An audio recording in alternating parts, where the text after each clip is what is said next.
rumah, 1 pengelolaan makan minum, dan 1 unit usaha pertanian. Begini cara pengisian di dokumen L1-nya. Hai, Assalamualaikum warahmatullahi wabarakatuh. Selamat datang saya ucapkan di Usma Ulia Channel yang masih sama membahas tentang beragam aplikasi dan informasi. Apa kabar teman-teman semua? Semoga selalu dalam lindungan Allah Subhanahu wa Ta'ala. Amin, amin ya Robbal 'Alamin. Dan pada kali ini saya akan membahas bagaimana cara pengisian di dokumen L1 apabila teman-teman menemukan atau kita menemukan ada 2 rumah tetapi pengelolaan makan minumnya jadi 1 dan ada salah satunya adalah unit usaha pertanian perorangan. Jadi pastikan teman-teman untuk simak video ini sampai selesai, jangan di skip agar tidak gagal paham, juga tidak ada informasi yang terlewatkan ya. Ya, langsung saja masuk ke pembahasan dan juga ke contoh kasusnya. Seperti yang teman-teman lihat di sini, ini saya contohkan adalah keluarga Pak Catam. Keluarga Pak Catam di sini adalah nomor urut bangunan dari arah baradaya, yaitu arah atau nomor ke-8 atau bangunan ke-8 dari arah baradaya yang sudah saya cacah sebelumnya ya. Kemudian pada saat saya melakukan updating atau pemutakhiran data, keluarga tersebut ditemukan. Jadi Pak Catam ini memang sendirian, seorang yang sudah berusia sendirian, tinggal di rumah sendirian ya. Jadi keberadaannya memang ditemukan karena beliau masih menghuni di bangunan tersebut, dan bangunan tersebut saya beri nomor urut bangunan yang ke-8, saya isikan di kolom 4. Selanjutnya saya melakukan penggalian informasi atau menggali informasi, kemudian bagaimana untuk pengelolaan makan minumnya. Kebetulan Pak Catam ini karena seorang diri tinggal di rumah, setelah saya gali informasinya, beliau tidak masak, tidak membeli makan minum, kemudian biaya hidupnya, ibaratnya kayak biaya listrik, biaya air dan sebagainya itu ditanggung oleh salah satu putranya, salah satu anaknya ya. Dan sebagai informasi, Pak Catam ini setelah saya gali informasinya dan saya urutkan dari keluarga sebelumnya, ini Pak Catam adalah rumah tangga yang ke-8 yang saya temukan di lapangan. Tetapi beliau tidak melakukan pengelolaan makan minum, artinya untuk keseharian hidupnya itu ditanggung oleh anaknya, dan kebetulan anaknya tinggal di RT yang sama, di wilayah yang sama, hanya bangunannya berbeda.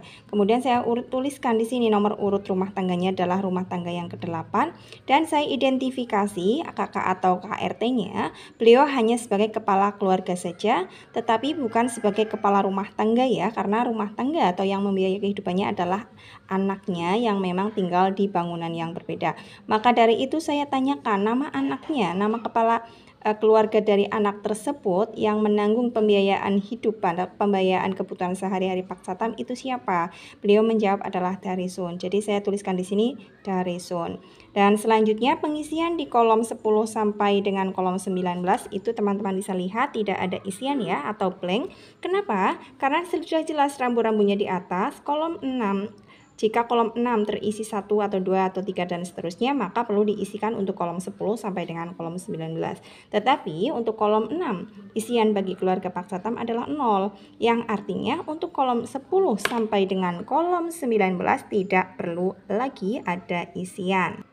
Dan setelah saya cari informasinya, ternyata nama Pak Darisun ini sudah ada di Prale. Saya cari nama Pak Darisun dan kebetulan Pak Darisun di sini ada di nomor urut yang ke-13 dan rumahnya hanya selang satu rumah dari rumahnya Pak Catam ya. Jadi sudah rumah Pak Catam ada satu lagi rumah, namanya ini adalah keluarga Pak Restu. Keluarga Pak Restu, maka saya tuliskan nomor urut bangunannya adalah bangunan ke-9 karena memang bangunan sudah Pak Catam ya. Sebelah timurnya adalah selanjutnya yaitu nomor 9, dan Pak Restu ini ada pengelolaan makan keberadaannya ada, beliau adalah ada pengelolaan makanannya sendiri. Maka nomor urut rumah tangganya saya beri angka 9 juga. Kenapa? Karena melanjutkan dari rumah tangga yang saya berikan nomornya ke Pak Catam tadi, jadi melanjutkan ya 9. Kemudian Pak Restu ini identifikasinya sebagai kakak juga sekaligus sebagai kepala rumah tangga. Karena ini adalah berkode 3, maka di kolom 9 di sini dikosongkan, tidak perlu isian.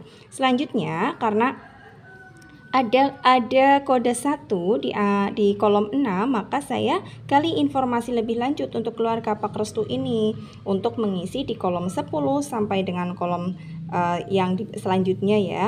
Dan ternyata Pak Restu ini tidak sebagai pengusaha untuk sebagai unit usaha pertanian itu tidak. Beliau tidak mengupayakan atau tidak sebagai pengusaha tanaman pangan, hortikultura juga tidak, perkebunan juga tidak, peternakan tidak, perikanan tidak, kehutanan tidak, dan juga jasa pertanian juga tidak. Karena tidak semua, maka di kolom 10 sampai dengan kolom 16 ini tandanya strip. Jadi teman-teman lihat di sini bertanda strip semuanya ya. Dan selanjutnya, karena di antara kolom 10 sampai dengan kolom 16 tandanya strip semua, tidak ada yang berkode 1, maka saya tidak perlu melakukan pengisian di kolom 17, 18, dan 19 karena kita lihat di sini ada rambu-rambu di atas. Jika kolom 10 sampai dengan 16 ada yang berkode 1, kita perlu menanyakan atau mengisikan untuk di kolom 17, 18, dan 19. Dan karena Pak Restu ini tidak ada yang berkode 1 antara kolom 10 sampai dengan kolom 16, maka teman-teman bisa lihat di sini saya blankkan, saya tidak perlu untuk mengisinya.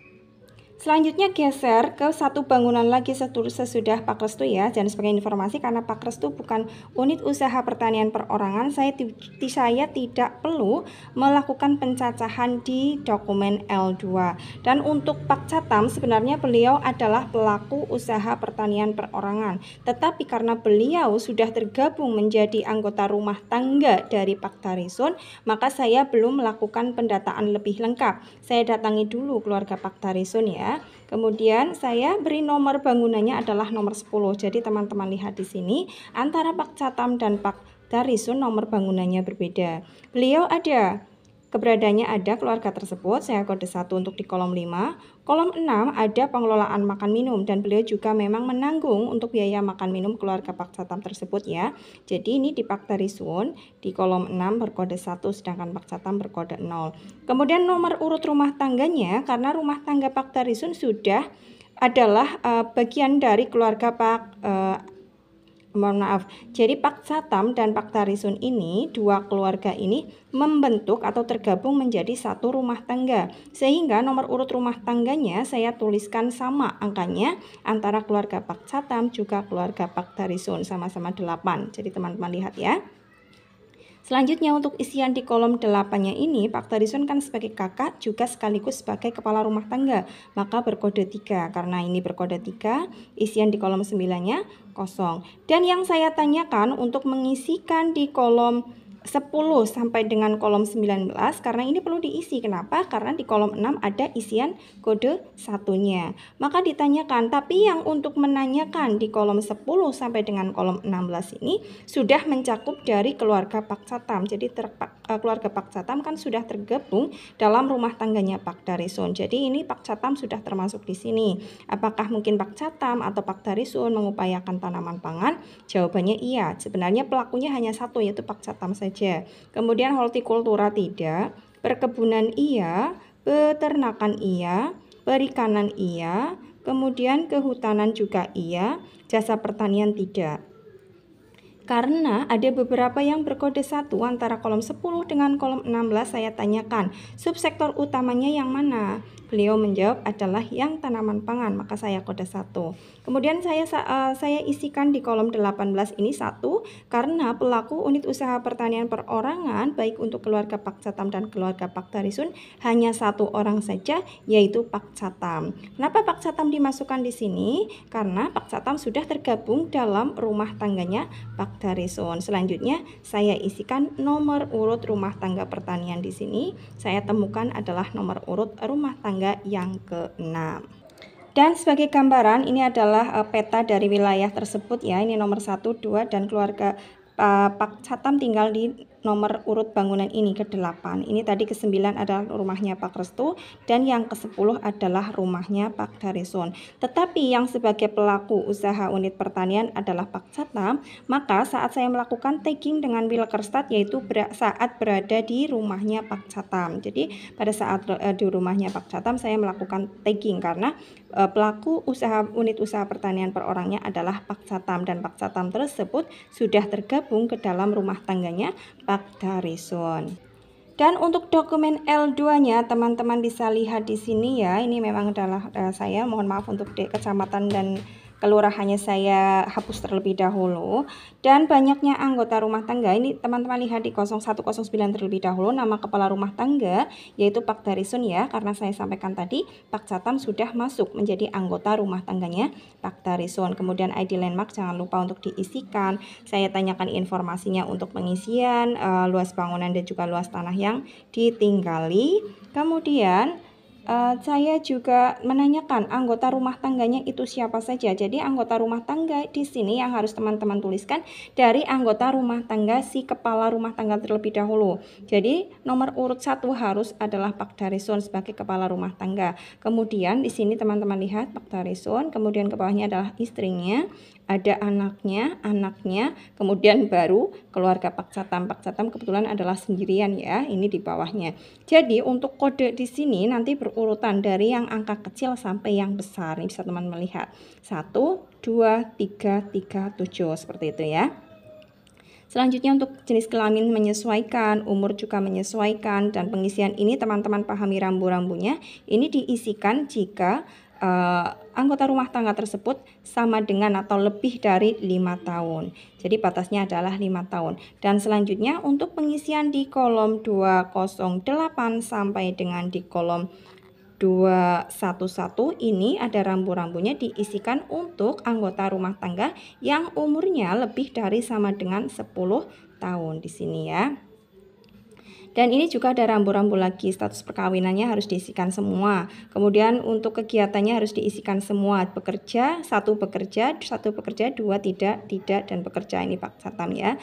Kemudian sektornya ini Pak Darisun bekerja di bidang pertanian, tetapi tidak di sini. Beliau memang berada di luar negeri, memang bekerja di bidang pertanian, tetapi bukan pengelola usahanya. Maka di kode 4 karena sebagai pekerja saja dia mendapatkan upah setiap bulannya. Kemudian untuk Bu Primi istrinya tidak bekerja di sektor pertanian, bekerja di selain sektor pertanian, maka saya kode 8. Dan ini kenapa saya kosongi untuk anak-anaknya? Karena anak-anaknya ini berkode 2 di kolom sebelumnya. Jadi kolom ini terisi jika kolom sebelumnya yaitu 209 berkode 1. Karena ini berkode 2, maka saya blankkan. Kemudian untuk Pak Catamnya sendiri, beliau adalah pengelola usaha untuk unit pertanian, tanaman pangan, untuk hortikultura, kemudian perkebunan dan juga peternakan. Beliau juga pengelola usaha untuk perikanan dan juga kehutanan ya. Jadi teman-teman lihat di sini kodenya ada 1 atau 2, dan untuk pengisian kode ini teman-teman lihat rambu-rambu yang ada di bawah sini untuk pengisian 210. Dan selanjutnya untuk isian di ini langsung teman-teman sesuaikan dengan data yang teman-teman peroleh ya untuk pengisian di ini, dan jangan lupa untuk rambu-rambunya lebih dari sama dengan 18 tahun. Jika kurang dari 18 tahun maka tidak perlu diisikan. Oh, ini saya ada yang terliru, ada yang salah ya. Ya, ini mohon maaf tadi ada kesalahan, ini sudah saya hapus. Ini rambu-rambunya lebih dari sama dengan 18 tahun. Ini kan tadi ada yang usianya 12 tahun, harusnya ini tidak diisikan. Ini kadang terlewat dan ini mengakibatkan pada saat entry data itu error ya. Jadi teman-teman sebenarnya harus teliti, dan saya juga tadi salah ya dalam memberikan pengisiannya. Dan selanjutnya untuk nomor urut ini di poin 215 akan terisi jika di poin 210 berkode 1, 2 atau 3, dan 210 yang berkode 1, 2, 3 hanya satu saja yaitu Pak Catam, maka yang akan terisi di barisnya beliau saja. Nah, karena satu orang saja maka saya beri angka 1 atau beri nomor 1. Dan untuk nama pengelola unit usaha pertaniannya, teman-teman lihat di sini adalah nama si pengelola tadi yang memang bekerja di bidang pertanian ya, yang berkode 1, 2 tadi yaitu Pak Catam, maka kita tuliskan namanya di sini Catam. Dan selanjutnya teman-teman bisa isikan data yang teman-teman peroleh sesuai dengan subsektor yang diupayakan oleh Pak Catam ini oleh teman.